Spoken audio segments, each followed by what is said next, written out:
धर्मदास नाम के बहुत बड़े धनी व्यक्ति थे, सेठ थे। वैश्य कुल में जन्म था। भगवान श्री कृष्ण, श्री राम, विष्णु और शंकर के दृढ़ पुजारी थे। उन्होंने अपने, क्योंकि ये सभी को मालूम है कि गुरु बिन मोक्ष नहीं हो सकता, इसलिए गुरु का बनाना अनिवार्य समझ रखा है। तो गुरु बना रखे थे रूपदास जी, जो श्री विष्णु के पुजारी थे, वैष्णव साधु थे। धर्मदास जी 60 वर्ष के आसपास हो चुके थे। पैसे की कोई गिनती नहीं थी, इतना धन था उनके पास। सबसे बड़ी बात सोचने की यह है पुण्यात्माओं कि इतना धनी व्यक्ति भी भगवान की चाह रखता है तो बहुत पुण्यकर्मी प्राणी होता है। जैसा भी उसके गुरुदेव ने बताया था उसी पर वो दृढ़ थे, गुरु के एक एक वचन को फाइनल मानते थे। पुण्यात्माओं, एक नियम होता है कि श्रद्धालु यानी शिष्य गुरु जी के वचन में किसी प्रकार का अविश्वास ना करे, ये नियम होता है। और इस नियम का दुरुपयोग किया इन नकली संतों ने। श्रद्धालु कहते हैं गुरु जो कहते हैं वो सत्य होता है। जब गुरु है सत्य को नहीं, उनका ज्ञान सत्य कितना होगा। इस प्यारी आत्मा को उसके गुरु ने साधन बताया था, उसी के आधार से वो चल पड़ा। गुरु जी ने बता रखा था कि हरे कृष्ण हरे राम, राधे श्याम सीताराम, राधे राधे श्याम मिला दे। ये गुट्टी प्यारा की थी कि ये मंत्र पार कर देंगे। ओम नमः शिवाय, ओम भगवते वासुदेव नमः, हैं ये पता नहीं 20-25 इस तरह के मंत्र दे रखे। और एकादशी का व्रत और 68 तीर्थ पर जाना अनिवार्य है।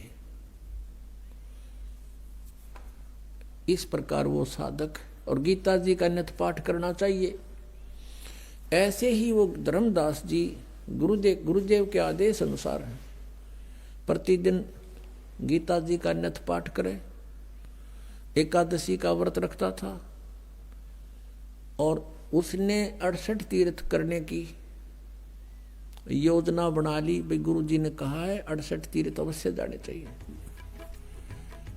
तो वो ऐसे ही घूमते घूमते मथुरा पहुंच गए।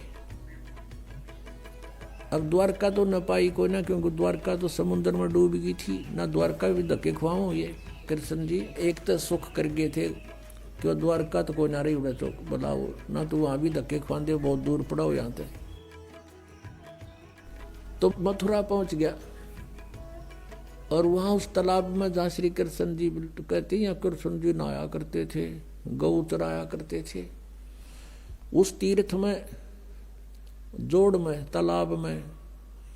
और उन तालाबों का ऐसा पानी जो गधे भी ना पी, और उसमें श्रद्धालु नहावे और आचमन ले उसका।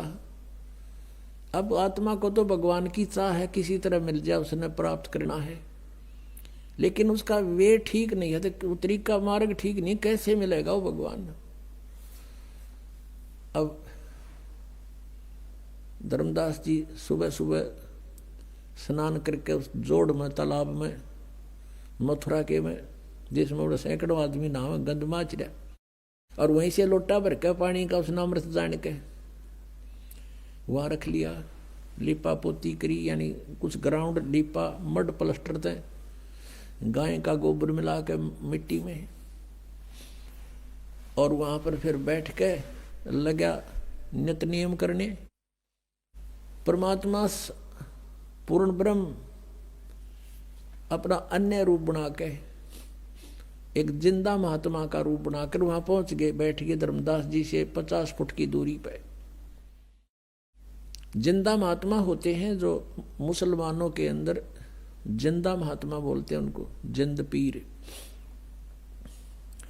उनकी काला और कोट होता है, घुटनों के नीचे ताई का, एक कच्छा अंडरवियर पहनते हैं लंबा सा, एक टोप सिर पे, काला ही टोप और काला ही चोगा। अब बैठ के दूर जानते और सुन रहे हैं गीता जी के पाठ को। धर्मदास जी बड़ी लय ला के पढ़ रहा है संस्कृत को। और फिर जैसा भी उसके गुरुदेव ने अनुवाद किया था अनुवाद भी सुना रहा है। अनुवाद सुनाना इसलिए शुरू कर दिया कि सामने एक भक्त बैठा है और दिखे है मुसलमान, लेकिन मेरी बातों से प्रभावित बहुत है, बड़ा ध्यान से सुन रहा है। अब धर्मदास जी ने गीता जी का 7वां अध्याय पूरा पढ़ दिया, क्योंकि इसमें सारे 30 श्लोक हैं और कुछ 8वें अध्याय के भी मोटे मोटे कुछ कुछ सुना दिए। जैसे 8वें अध्याय के 5वें और 7वें श्लोक में गीता ज्ञानदाता कहता है कि अर्जुन तो मेरी शरण में आ जा, मेरी भक्ति कर, मुझे ही प्राप्त होगा। इस तरह की उसने अपना सारी क्रिया जब कर ली, परमात्मा और निकट पहुंच गए और हाथ जोड़ के कहने लगे। अपने आप को एक दास बनाया भगवान ने और सामने बैठा भगवान ने, परमेश्वर ने करबद्ध होकर कहा कि हे वैष्णव साधु, हे महात्मा जी, मैं सब जगह भटक लिया, मेरी शंका का समाधान नहीं हुआ। अब धर्मदास जी फूल गया। बोल भक्त, क्या समस्या है तेरी? कि मुझे एक प्रश्न का उत्तर नहीं आया, किसी ने नहीं बताया। क्या?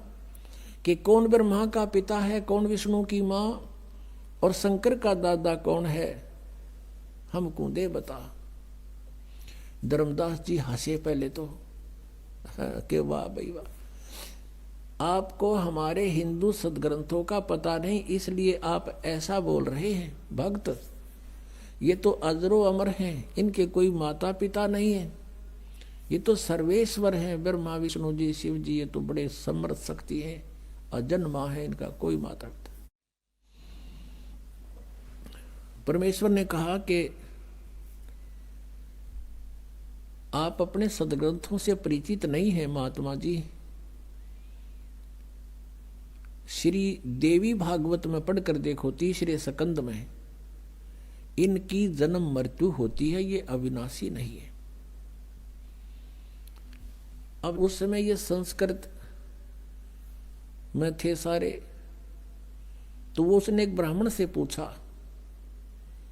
कि ब्राह्मण इसमें कहीं लिखा है? तो ब्राह्मण ने कहा, पढ़कर सुना 3रे स्कंद में। ब्राह्मण पढ़ता पढ़ता एकदम चुप हो गया, कहने लगा, भाई लिखा था पर ये तो वैसे लिख दिया होगा। अब धर्मदास के वह बात खटकता गई, वे वैसे गीता इन कैसे पुराणों वैसे कैसे लिख दिया।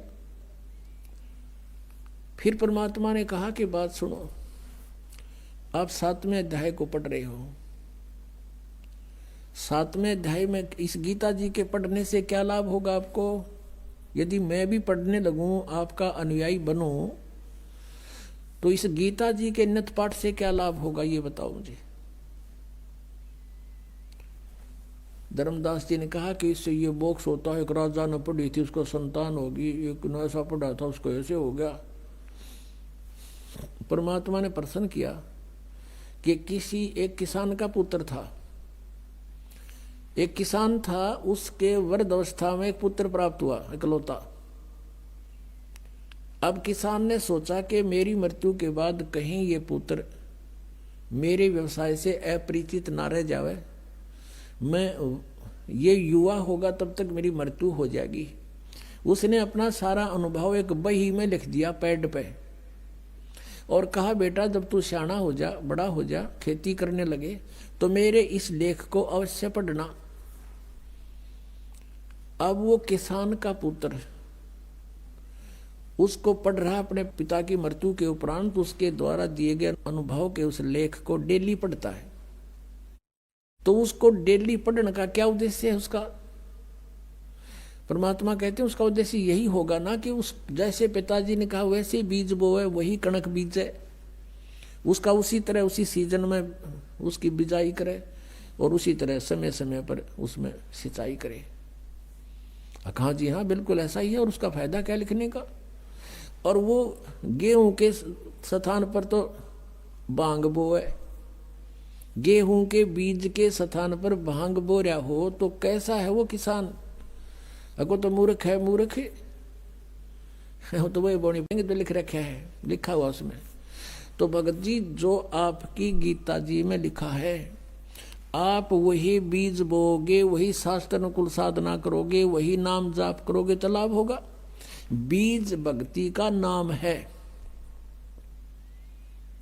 और बाकी जो धार्मिक क्रिया है ये खाद और पानी सिंचाई है। तुमने बीज ही गलत बो रखा है। गीता जी में कहीं पर है हरे राम हरे कृष्ण, कृष्ण कृष्ण हरे हरे, सीताराम राधे श्याम, राधे राधे श्याम मिला दे, ओम नमः शिवाय, ओम भागवते वासुदेव नमः, है तेरी गीता जी में कहीं लिखा? रख नहीं, फिर तू इन रट्टा लाने लग गया तो उस किसान के मूर्ख पुत्र से कम है? अरे जो गीता में लिखा वैसे ही करोगे तो लाभ होगा। इसमें एकादशी का व्रत लिखा कहीं? छठे अध्याय के 16वें श्लोक में मना किया है कि अर्जुन ये योग यानी साधना भक्ति ना तो अधिक खाने वाले की और ना बिल्कुल ना खाने वाले की कभी सफल नहीं होगी।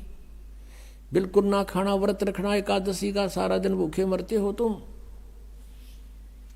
अब गीता पढ़ते उसने रखी थी, गोट रखी थी धर्मदास जी ने, परमात्मा की एक एक बात छाती में लग गई थी।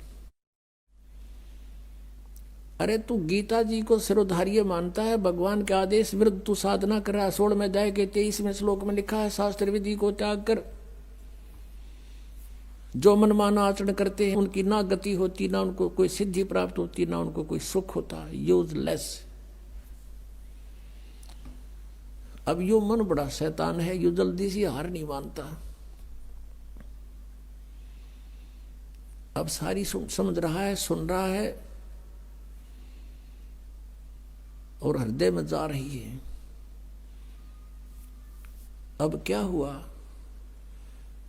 क्योंकि काल को पता लग गया कि तेरा एक आदमी जाओगा, काल फंस गया तो इसके वो अंदर से प्रेरणा कर दी कि तू, उसने मन में आई कि ये मुसलमान है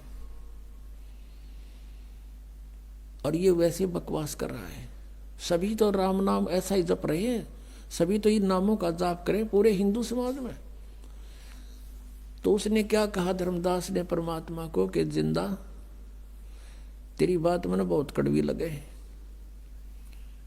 और तू महात्मा है ना, मैं तेरे साथ लड़ पड़ता तो साधु वेश में है। आगे से ऐसी बात मत करना, हमारे भगवानों के हमारे मंत्रों के बारे में फालतू मत बोलना। परमात्मा उसी समय जान गए काल आ गए, इसमें अंतर ध्यान हो गए, भगवान वहां से अदृश्य हो गए। अब सामने आदमी बतलावे, अरे एकदम ओझल हो जाए तो कलजा पाट जा। और कुछ लाला जी था, सामने से भगवान एकदम अदृश्य हो गए। उसी समय उसका तो धक्का सा लगा और उसने सोचा देख सारी सच्ची बात बतावे थे, सब सत्य सत्य बोल रहे थे, मेरे भाग फूट गए। ये तो कोई फरिश्ता था, कोई भगवान का भेजा हुआ दूत था, मैंने बड़ी गलती करी और सब बातें सही कह रहा था। अब परमात्मा ने यहां भी बताया था कि जिस तालाब में तू नहा के आया है इसमें पता नहीं कितने जीव मार दिए तने। अब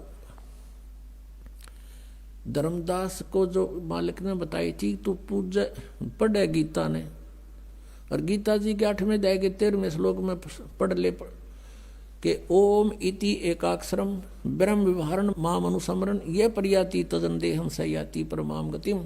मुझ ब्रह्म का केवल एक ओम अक्षर है, नथिंग एल्स।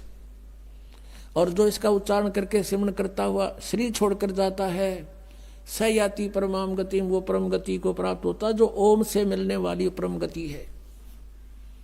और तुम जपो हरे राम हरे कृष्ण राधे श्याम सीताराम राधे राधे, कोई बात हुई? अब एक किसी ने प्रश्न किया कृष्ण के पुजारी था कि आपका इष्ट देव कौन है? स्वरूप तन्यों का राधे, और फिर हो गया श्री कृष्ण जी मेरा इष्ट है। अरे राधे होया कृष्ण जी तेरा इष्ट होया, कमाल की बात कर रहे हैं, बिना अकल की बात। अब राधे श्री कृष्ण जी की वो थी प्रेमिका, और कोई मित्र उससे पहले उसकी प्रेमिका का नाम लेता जूत तोड़े न बाजेगा उनका, यारी तोड़े टूट लेगी उनकी। यानी वो कृष्ण जी की पूजा करे, राजदेव श्रद्धा करे, थारा गजब हो, ये थारा सिर पैर है कोई? तो वो भी नहीं कहे था। धर्मदास भी जो परमात्मा ने उसको यही सुनाया था, समझाया था, तो उसका सारी बात जचगी के सत्य है। अब उसने सुबह वह क्रिया ना हुई उस भगत जी में जो प्रतिदिन क्रिया करता, और नो सोचा ही भगवान वो एक बार फिर आवे। अंदर से सारी रात नो तड़पता रहा, एक बार वो भगवान है परमात्मा, वो कौन था नो तो मैं नहीं जान सकता, एक बार फिर आ जा। मैं कति कोई विवाद नहीं करूं, विनम्रता से सारी बातें पूछूंगा। ऐसे सारी रात करवट बदल कर काट दी।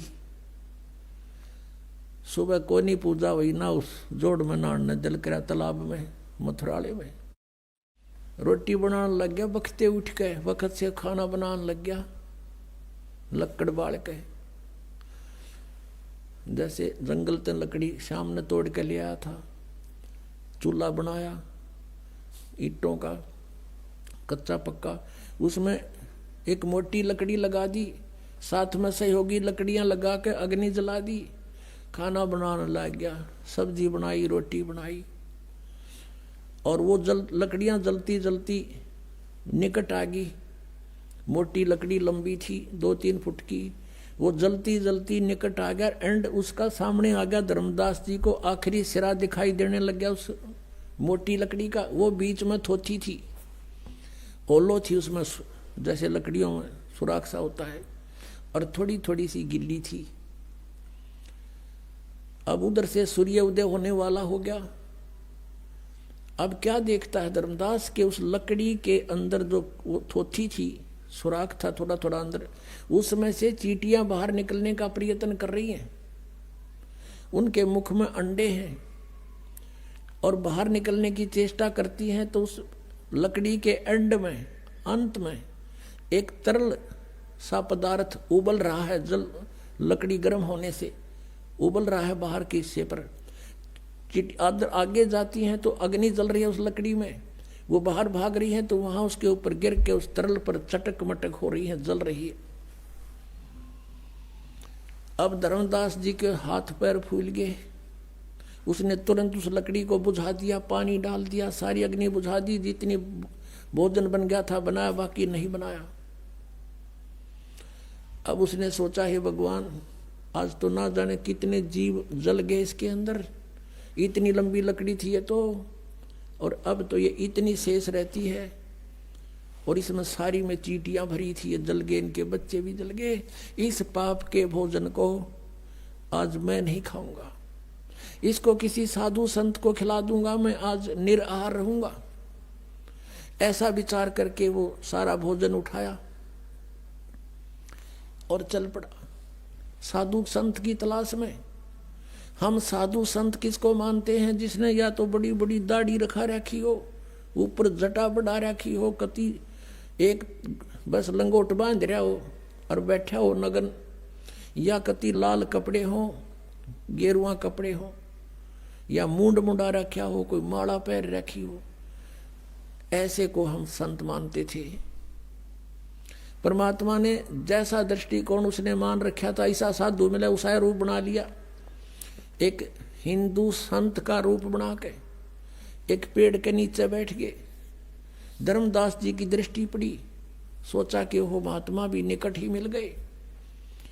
जाके वो सारी थाली नो की नो सारी सामान था, जितना भी भोजन रख दिया कि महात्मा जी भोजन पालो, भूख लगी होगी। अखा धर्मदास, भूख लगी भाई, कल से आहार नहीं किया मैंने। जब धर्मदास कहा तो उसने एक बार तो देखा कि ये महात्मा मुझे जानता भी है, तो उसने सोचा मैं बहुत बड़े यज्ञ करता था, भंडारे करता था, साधु संतों को बुलाकर उनको भोजन खिलाता था, उनमें से कोई होगा। नहीं ध्यान दिया। परमात्मा एक लोटा जल का साथ लिए हुए थे, उसमें से जल उठाया और ऐसे छींटे मार के एक मंत्र बुदबुदाया पूरे भोजन पर। उसी समय सारे भोजन की चींटी बन गई और सारी थाली काली होगी और चींटियां अंडे ले लेकर बाहर निकलने की, थाली से बाहर निकलने की चेष्टा कर रही है। तब परमात्मा उसी रूप में आगे जो पहले दिन वार्ता हुई थी और कहा, रे धर्मदास तू आया था पुण्य करने, और तू कल क्या कह रहा था? परमात्मा को देखकर धर्मदास ने मुसलमान रूप में भगवान को एक मुसलमान जाना, और परमात्मा ने ये कड़वी सच कही तो उसने दुख माना, और ये कहा था कि मैं जीव हिंसा नहीं करते, हम अन्य की तरह जीव हिंसा नहीं करते, यानी बहुत दुख मान के कहा था। ये टोंट कैसा था कि मुसलमान हो तुम, मांस खाते हो, हम हिंदू, हम हिंसा नहीं करते, हम जीव हिंसा नहीं करते। तब परमात्मा ने कहा था, रे तेरे तो तक कसाई भी अच्छा, और इस पाप के भोजन को तो मुझे खिलाने आया है। अरे अपराधी व्यक्ति, जब उसने धर्मदास ने देखा कि वो हैकल वाले चरणों में पड़ गया, बुरी तरह रोए, ये भगवान मुझसे गलती होगी, कल मैंने आपसे वाद विवाद किया, मुझे क्षमा करो भगवान, मुझसे गलती होगी, मुझे वो ज्ञान और सुनाओ। अब परमात्मा तो चाहते थे यो सीधा हो, किसी प्रकार इसकी आप बीमारी निकला, जो गंध भर रखा है इसने अंदर, तो बैठ गए वहीं पर, अब सुन ले ज्ञान आगे का। कल तूने गीता जी का 7वां अध्याय पढ़ा था, 7वें अध्याय के 12 से लेकर 15 तक और 20 से लेकर 23 तक, इन श्लोकों में ये जिनकी तू पूजा करता है, इन तीनों गुणों में से तू शंकर और विष्णु जी की, तमोगुण शंकर और सतोगुण विष्णु जी की पूजा करता है। कहाँ जी? तो क्या लिखा है तेरी गीता जी ने? खोल एक बार फिर। तो परमात्मा ने दिखाया कि देख पढ़ के,